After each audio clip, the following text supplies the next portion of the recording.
pas parce que j'aime pas ça jouer, mais quand la saison commence, puis t'es deuxième, ou le camp d'entraînement, ou n'importe, on dirait que mon désir de m'améliorer était 100 fois plus fort que quand je suis premier gardien.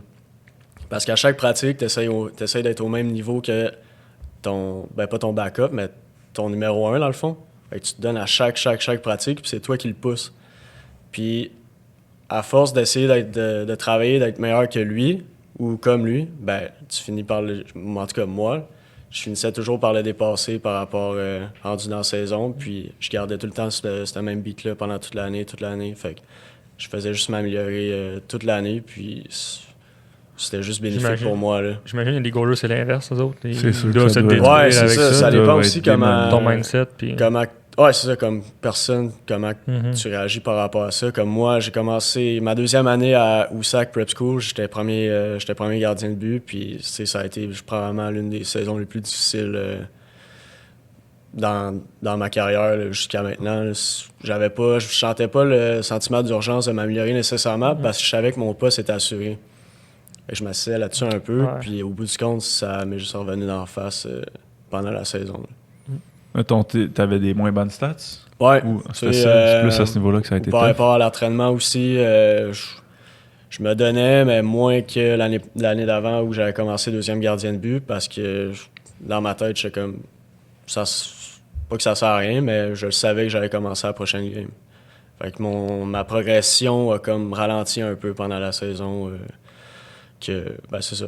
Dans le fond, j'étais premier gardien de but. Fait que quand tu étais deuxième goaler, tu avais comme un désir d'être meilleur, puis ouais, tout le temps, absolument me prouver, puis prouver à l'autre que j'étais meilleur que lui. Puis c'est pour ça que ça m'a poussé à être meilleur. Comparativement à quand j'étais premier, j'avais plus vraiment de challenge. Fait que je trouvais plus quelqu'un pour me pousser jusqu'au max comme je faisais avant.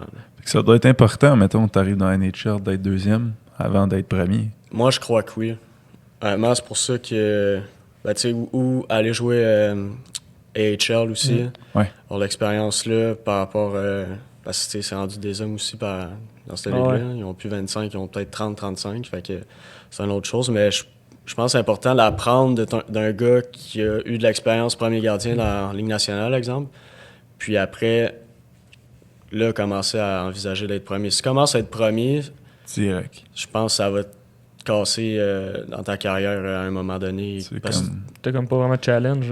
Exact. Puis aussi, t'as pas vraiment l'expérience de comment agir en étant un premier gardien de but. C'est ça, t'as vu personne aller. Si on prend l'exemple, pour que ça soit plus facile pour les gens, là, comme les Canadiens, avec, tu sais, t'as Carey Price qui est premier gardien de but. Là. Puis ils ont drafté Caden Primo, qui venait de Northeastern NCAA, qui est probablement le next qui va prendre la place à Price. Il va apprendre, il va être backup à Price un jour ou l'autre ça va l'aider parce qu'il va pas agir comme lui, mais il va savoir comment se comporter en étant numéro 1. Puis ça veut pas dire que t'es backup, tu vas être backup le restant de ta vie aussi. Là.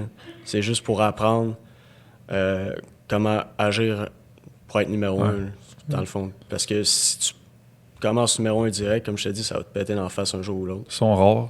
Mais mettons Carter Hart, lui, il a starté direct. Ouais, t'as vu. Puis là, il est premier.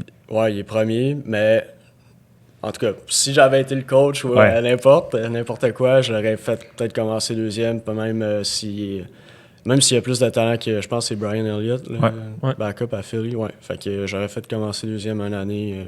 Elliott a quand même un bon bagage quand même. Ouais, c'est l'expérience. Il y a beaucoup d'expérience dans fait des clubs. Tu sais, ça peut juste aider le jeune dans sa cour de progression, je pense. Puis, tu sais, comme pas y mettre trop de pression dès le début parce que moi, personnellement, peut-être que lui, ça va super bien marcher, là, mais je pense que ça va... Mais overtime, c'est plus ça, je pense. C'est ça. Dire que c'est au fil du temps, il va juste moins... Ouais. Peut-être que, tu sais, cette année, il va peut-être avoir une saison super bonne, puis tout va bien aller, mais peut-être dans 2-3 ans, où, qu'en étant premier gardien, tu commences à avoir de l'adversité, ça veut dire des performances moyennement bonnes, parce que je veux pas, ça va arriver à tout le monde, là. Ta carrière, c'est des montagnes russes. Puis que c'est comment que tu agis dans ces moments-là pour t'en sortir, que je sais pas s'il va avoir l'expérience pour faire face à ça. Peut-être que Brian Elliott, il l'aide comme backup en ce moment, je sais pas, mais en tout cas, j'aurais fait commencer peut-être deuxième, puis acquérir de l'expérience un peu plus.